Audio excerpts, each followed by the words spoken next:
The earth on the turtle's back. According to the Onondaga of the Northwest Woodlands. Retold by Michael J. Caduto and Joseph Bruchac. Some background information. Native Americans have a great respect for the natural world. They believe that each creature has its own power by which it maintains itself and affects others. Each Native American culture has its own name for this power, but many Native American cultures recognize a great spirit, an invisible power that is the source of life and good for humans. Many of the animals that helped feed and clothe the early Native Americans are also highly revered. Native American folklore, much of which portrays animals, reflects this great respect.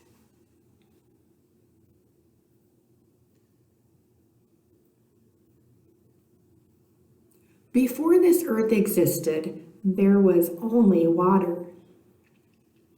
It stretched as far as one could see, and in that water there were birds and animals swimming around. Far above, in the clouds, there was a skyland.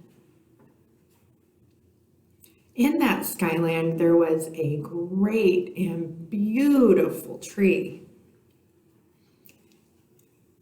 It had 4 white roots which stretched to each of the sacred directions: north, south, east, and west.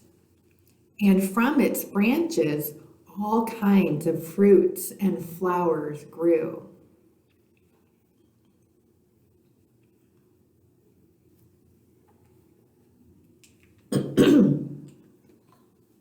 There was an ancient chief in the skyland.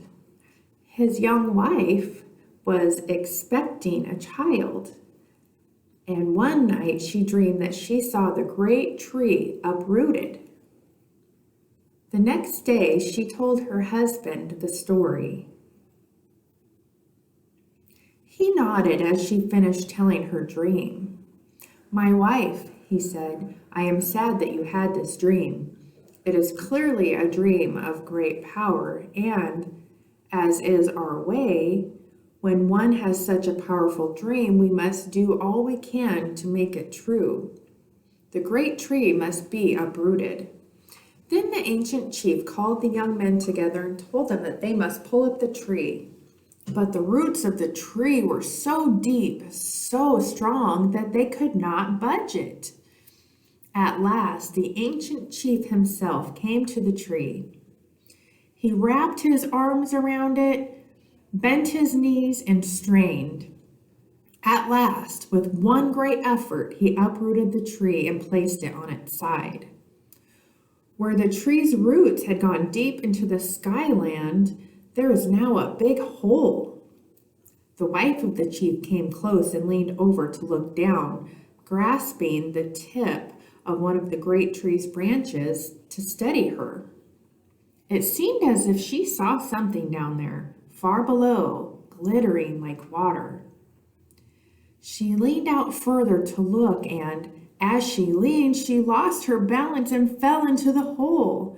Her grasp slipped off the tip of the branch, leaving her with only a handful of seeds as she fell down, down, down. Far below in the water, some of the birds and animals looked up. "Someone is falling toward us from the sky," said one of the birds. "We must do something to help her," said another. Then 2 swans flew up. They caught the woman from the sky between their wide wings. Slowly they began to bring her down toward the water, where the birds and animals were watching.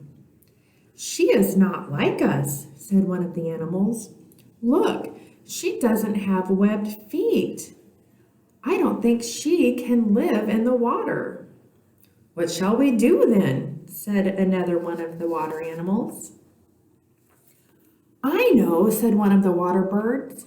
"I have heard there is earth far below the waters. If we dive down and bring up earth, then she will have a place to stand."